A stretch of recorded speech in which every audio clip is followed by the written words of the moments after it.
Halo sahabat investor, jumpa lagi dengan saya Prastio Hadi dari PT Pelatihan Profit Internasional. Ya, apa kabar sahabat investor semuanya? Semoga selalu diberikan kesehatan, kemudahan, kelancaran dalam setiap langkah-langkahnya. Dan tak lupa juga saya selalu mendoakan di bulan Juli ini sahabat investor semua mendapatkan hadiah berupa cuan di saham. Amin. Ya, pada kesempatan kali ini di bulan Juli ini ya, di awal minggu ini kita dengan semangat baru untuk memulai aktivitas kita mencari hadiah cuan di saham. Karena di bulan Juli kemarin kita sudah merangkum ya dari rekomendasi signal premium saham kita yang kita berikan untuk klien kita, yaitu di atas 50%.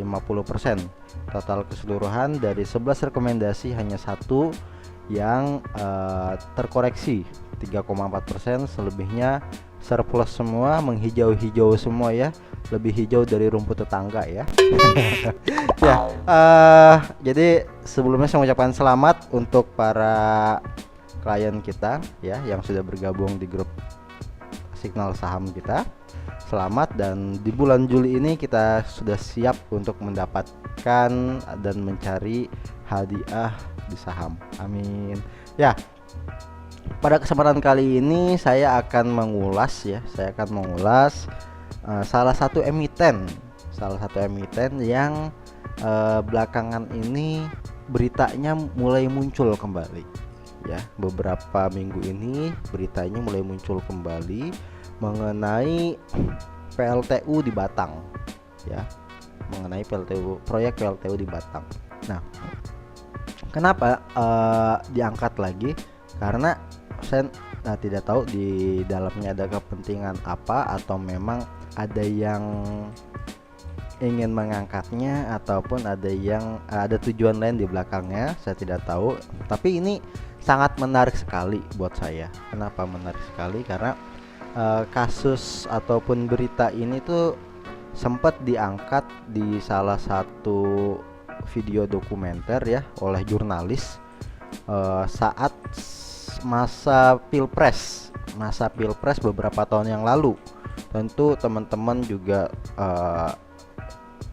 pasti sudah tahu dan sudah mengenal film dokumenter apa ya mengenai kerusakan alam, mengenai dampak sosial, terus dampak untuk masyarakat, lingkungan gitu kan ya.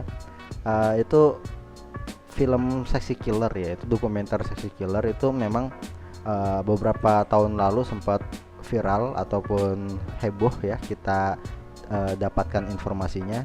Kenapa? Karena itu sesuatu hal yang memang kita tidak lihat langsung dalam berita-berita yang kita dapatkan gitu kan. Jadi itu ada behind the skin aktivitas yang kita tidak tahu di dalamnya. Sampai di video itu pun membahas salah satu emiten Adaro Energi gitu kan, PT Adaro Energi. Itu sempat dibahas di dalam video tersebut, dan sempat juga disinggung mengenai proyek PLTU ya, mengenai proyek PLTU yang ada di Batang, Jawa Tengah gitu kan, PLTU ini. Nah, kenapa ini sangat menarik buat saya? Karena ini adalah ceritanya ya. Ini saya hanya mengulas cerita masa lalu sampai ke berita sekarang. Saya rangkum dari beberapa sumber, dan kita coba ambil pandangan ke depannya mengenai emiten ini seperti apa dengan hubungan pergerakan harga sahamnya ya. Nah, jadi di saat PLTU yang ada di Batang ini ya, kita ke PLTU yang di Batang ya, itu sempat ada beberapa kali penolakan oleh masyarakat, oleh lingkungan yang di sekitarnya gitu kan. Karena apa? Karena adanya dampak berupa yang pertama itu ke lingkungan ya, terus ke polusi, terus juga ada perubahan pergerakan tanah, terus ada juga lahan-lahan yang sempat belum dibayar kala itu kan oleh pengembang gitu kan.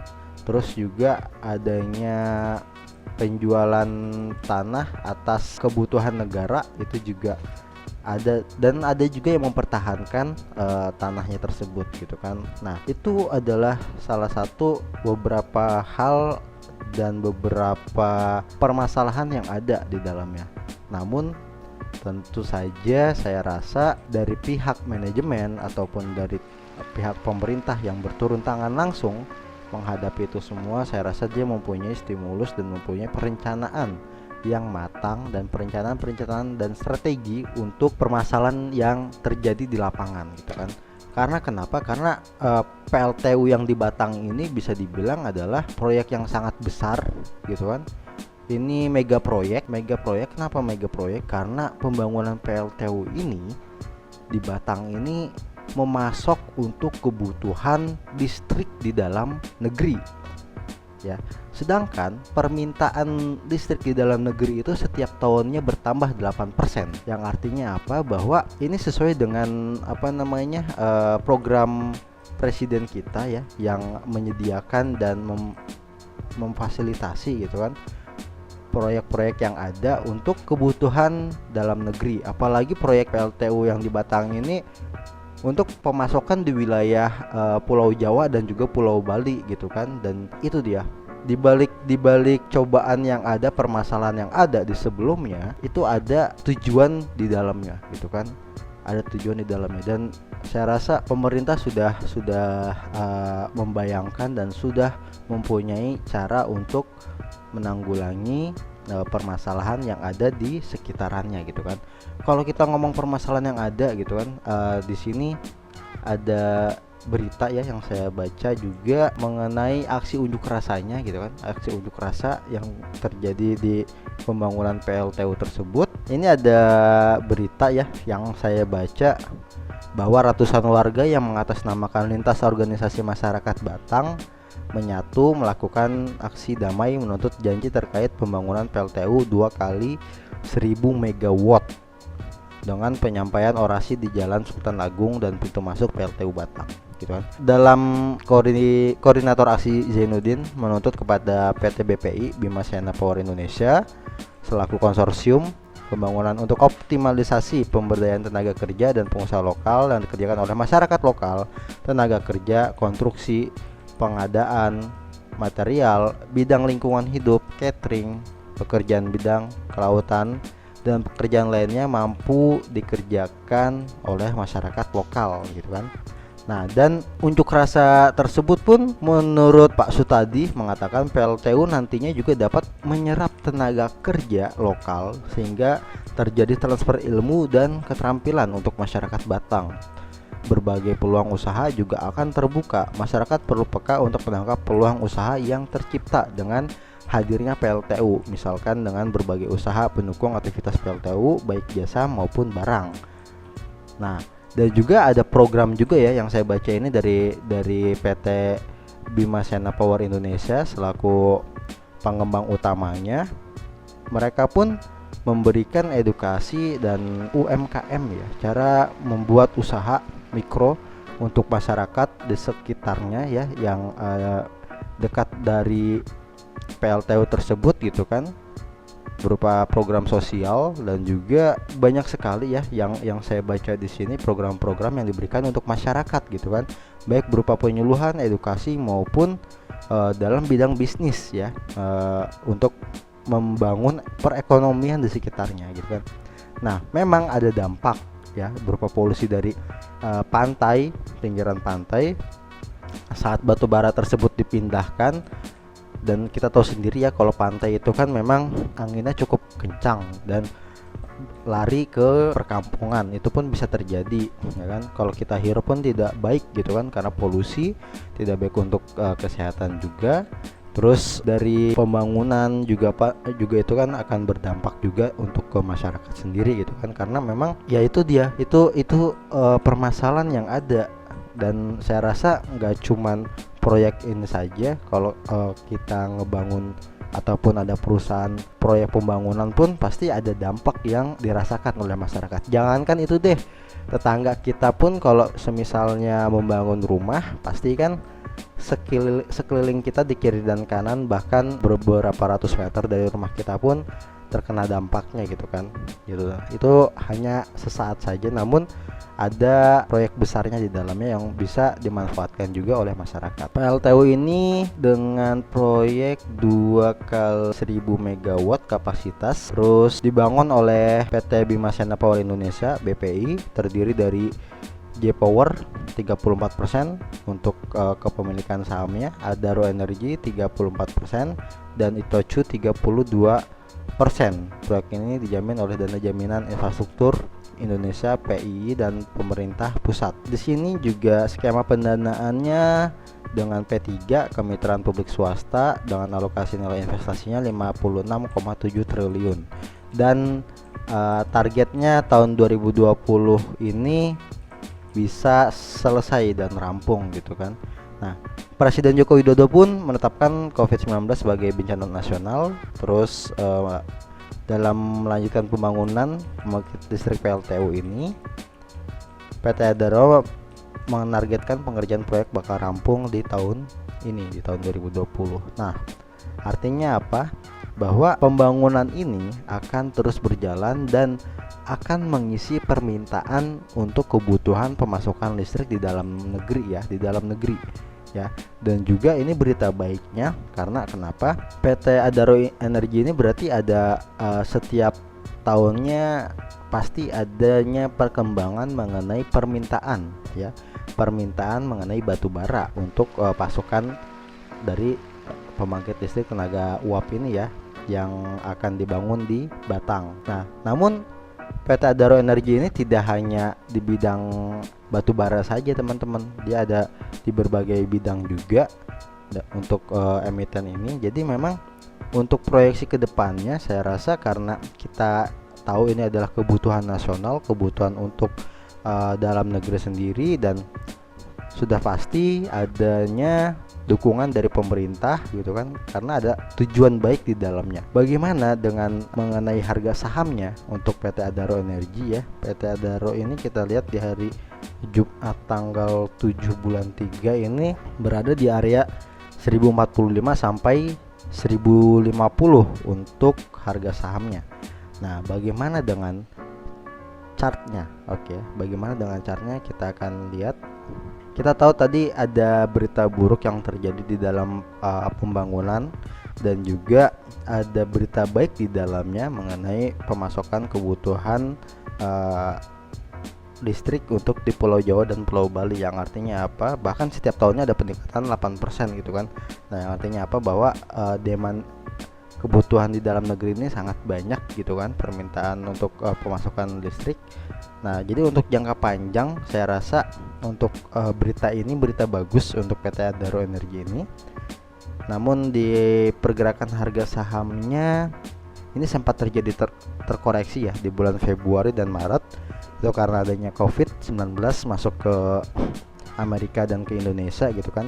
Namun bila kita tarik ke belakang yang mengenai saat Pilpres tersebut ya, saat berita film dokumenter tersebut keluar, itu tidak terpengaruh banyak penurunan dari pergerakan harga sahamnya. Jadi dari segi situ pun kita bisa tahu bahwa isu yang beredar mengenai film di dalamnya itu yang menyinggung PT Adaro Energy ini tidak berdampak signifikan dari pergerakan harga saham Adaro Energy. Namun untuk proyek ini saya rasa ini adalah berita bagus ya, karena kalau ini sudah selesai dan rampung di tahun 2020 pasti ada perencanaan dan target pasokan dan kebutuhan untuk PLTU tersebut. Nah, yang artinya apa? Ini adalah berita bagus. Harga sekarang di 1045 dan 1050.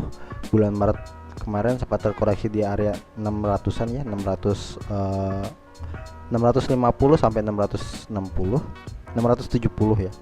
Ini sempat terkoreksi di harga 600-an. Sekarang di harga 1050. Ini sudah ada pembalikan arah, dan untuk jangka panjang saya rasa batu bara ini ya, untuk PT Adaro ini ada berita positifnya. Namun kita kembali lagi bahwa batu bara ini kan ada harga ya, ada harga batu bara secara global, dan itu aja sih yang harus kita cermati untuk pergerakan harga saham di batubara, karena ada sentimen-sentimen mengenai harga batubara. Namun kalau kita lihat proyeknya, saya rasa tidak ada masalah, ini malah adanya berita bagus gitu kan. Dan bagaimana untuk pandangan harga sahamnya, kita bisa lihat di sini. Kita lihat di sini, ini sudah mengalami pola yang naik ya sahabat investor, dan mungkin teman-teman kalau mau beli area di sekarang ini bisa juga ya, karena ini sempat terjadi di tahun 2019 bulan 8 untuk di area sekarang, di area 1000 gitu kan. Nah, syukur-syukur teman-teman bisa mendapatkan harga sahamnya di bawah harga 1000 gitu kan, dan menjualnya di atas area 1000. Terserah mau 1000 berapa sekian. Mungkin teman-teman juga kan punya pandangan sendiri mengenai saham tersebut dan mempunyai style yang berbeda-beda untuk setiap masing-masing para pelaku pasar modal seperti itu. Nah, mungkin kalau bisa kita tarik garis sedikit ya, kita bisa tarik garis sedikit, proyeksi harga ya kurang lebih ada di area sampai 1300 1400-an. 1300 sampai 1400 yang jarak ya, ini jarak menengah lah, mungkin bisa terjadi beberapa bulan ke depan, dan bahkan paling lama mungkin dalam beberapa tahun ke depan. Karena apa? Kita balik lagi, masih adanya COVID-19 ini yang menyebabkan sesuatu hal sentimen yang bisa saya bilang adalah berita yang ketidakpastian gitu kan. Kenapa ketidakpastian? Karena ya kita tidak tahu kedepannya seperti apa dengan adanya COVID-19 ini. Tentu saja